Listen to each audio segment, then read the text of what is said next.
se trata de ser con uno mismo afectuoso, paciente, y se trata al fin y al cabo de una actitud afectiva, es decir, de ser con nosotros mismos afectivos, de ser con nosotros mismos simpáticos y amables. Fijaos que si estudiamos un poco lo que sucede cuando nos ponemos a meditar, esto nos ayudará a comprender esto. Estos esquemas, por supuesto, son esquemas que no tienen el mismo significado que pueden tener cuando estamos explicando, yo qué sé, pues un aspecto físico de la realidad. No es lo mismo explicar esto que explicar la fuerza de la gravedad, evidentemente, ¿no? Quiero decir que estos esquemas simplemente son una ayuda para realizar determinadas maniobras o determinados gestos mentales, ¿no?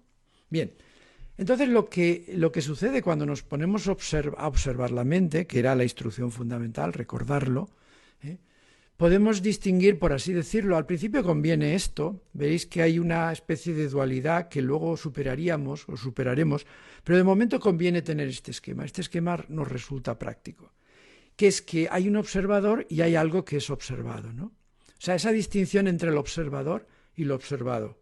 Por ejemplo, cuando la semana pasada hicimos la respiración, lo observado era la respiración y el observador éramos nosotros. Ese lenguaje de observador y observado puede cambiarse. Por ejemplo, se puede decir lo que conoce y lo conocido, ¿no? O se puede llamar de otra manera la consciencia y el objeto, los objetos que aparecen en la consciencia. Es decir, que tenemos un vocabulario diverso para expresar prácticamente lo mismo. Pero es muy importante que al principio nos va bien esta forma de ver las cosas, ¿no? El observador y lo observado, o la consciencia y los objetos de la consciencia. O sea, la consciencia es un sitio donde aparecen cosas, aparecen objetos. Nos aparecen pensamientos, aparecen emociones, aparecen, por ejemplo, sensaciones como la respiración. Bueno, pues vamos a centrarnos ahora en esa actitud.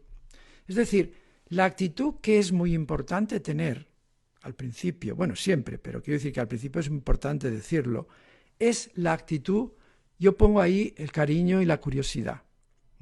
Es decir, uno cuando se sienta a meditar tiene que hacerlo con esa actitud de cariño por lo que va a hacer y de curiosidad por lo que va a encontrar. Porque esa es la realidad. Vamos a encontrar un mundo que desconocemos y vamos a tener que ser curiosos, es decir, vamos a afrontar eso con curiosidad.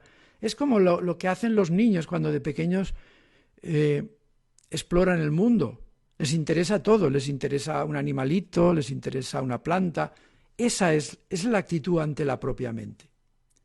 Claro, esa actitud es muy opuesta a la actitud de enfadarnos con nosotros cuando no hacemos lo que creíamos que teníamos que hacer, que es lo que pasa muchas veces en la meditación. Una persona se pone a meditar, recibe, por ejemplo, la instrucción de que tiene que centrarse en la respiración y de que no tiene que apartar su atención de la respiración. Enseguida, a los 10 segundos, a los 15 segundos, se da cuenta de que ya no tiene la atención en la respiración y entonces se enfada.